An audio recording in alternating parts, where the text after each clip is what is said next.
Property isn't a sprint, it's a marathon. Most people overestimate what they can achieve in a year, but massively underestimate what they can achieve in a decade or two. If you've ever felt impatient with your property journey, this video is for you. Because the truth is, sustainable wealth isn't about timing the market or finding the perfect suburb. It's about building and sticking to a long-term plan. Today, I'm going to walk you through what long-term wealth planning looks like in property. Setting milestones, planning around life events, thinking about generational wealth, and building a team around you. By the end, you'll know exactly how to create a strategy that grows with you for decades, not just years. First, mindset, and how you need to think about property. Property investing is not a get-rich-quick scheme.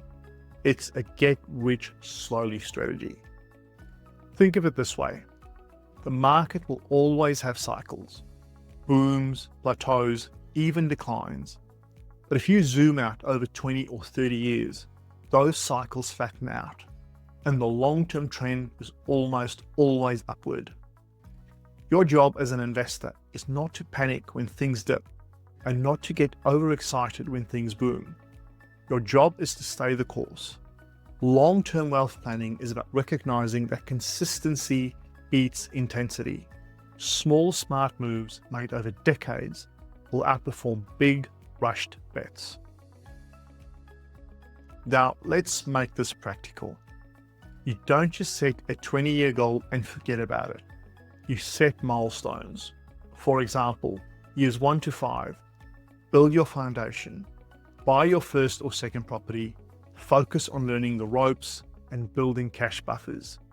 Years 6 to 10, scale your portfolio. Use equity recycling, consider diversification, balance growth with yield. Year 11 to 20, consolidate, pay down some debt, strengthen your income streams, shift towards cash flow if retirement is approaching. 20 years plus, harvest. Live off rental income, consider selling or refinancing, and enjoy the lifestyle you've built. Every year, review your portfolio. Ask yourself, has it grown? Is the cash flow sustainable? Do I need to adjust? This annual review keeps you accountable and prevents drifting. Life doesn't happen in a straight line.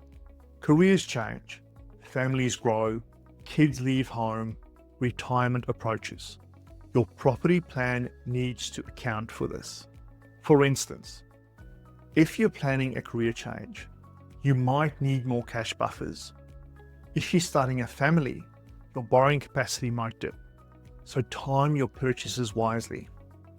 As you approach retirement, your focus will naturally shift from growth to income and stability. A long-term plan is not rigid. It's flexible. The key is to anticipate rather than to react. One of the most overlooked aspects of long-term wealth is what happens after you are no longer here. Generational wealth isn't just about money, it's about structure. Do you want your properties held in trusts? Do you want to pass them on directly? How will your children or heirs manage them? This might feel like a long way off, but getting the right structures in place early, with the help of accountants and lawyers, can save massive tax bills and family disputes later. Think of it like this. Are you building wealth just for yourself, or are you building something that outlives you? Here's where the compounding effect comes in. In long-term planning, it isn't just about buying and holding. It's about using the growth in your properties to fund further growth. This is called recycling equity. As an example, if you buy a property and it grows by $150,000, you then use that equity to fund the deposit on your next purchase. Done wisely, this process can repeat every few years. Over a 15 to 20 year period, you can build a portfolio of multiple properties, not because you saved more deposits, but because you let your existing properties do the heavy lifting. No one builds long-term wealth in isolation. You need a good team. An accountant can help with tax planning, a mortgage broker to structure your finances properly, a solicitor to handle the contracts and asset protection, a property manager to free your time and protect your investment, and in many cases, a buyer's agent to help you source and negotiate the right deal. Think of them as your board of directors. Your job is not to know everything. Your job is to assemble the right people. Let me tell you about a client. I worked with a client named John who'd been investing for over 20 years. When he started, he wasn't thinking about long-term wealth. He just wanted to buy 1 or 2 properties. But because he stuck with it, reviewed his plan every year and kept recycling equity, he ended up with a portfolio worth over $4 million. By his mid-50s, his rental income covered his living expenses. He didn't need to work anymore. He chose to because he enjoyed it. Contrast that with another investor I met early on.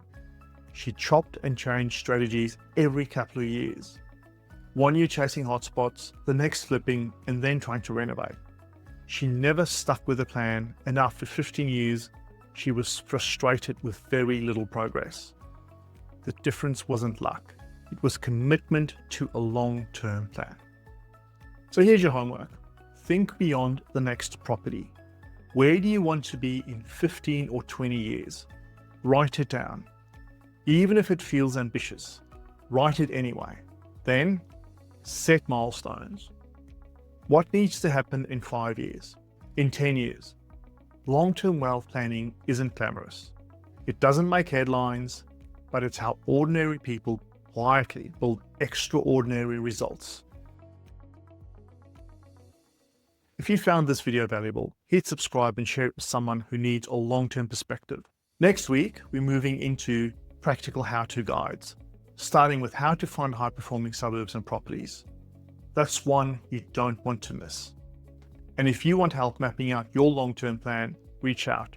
I'd love to work with you.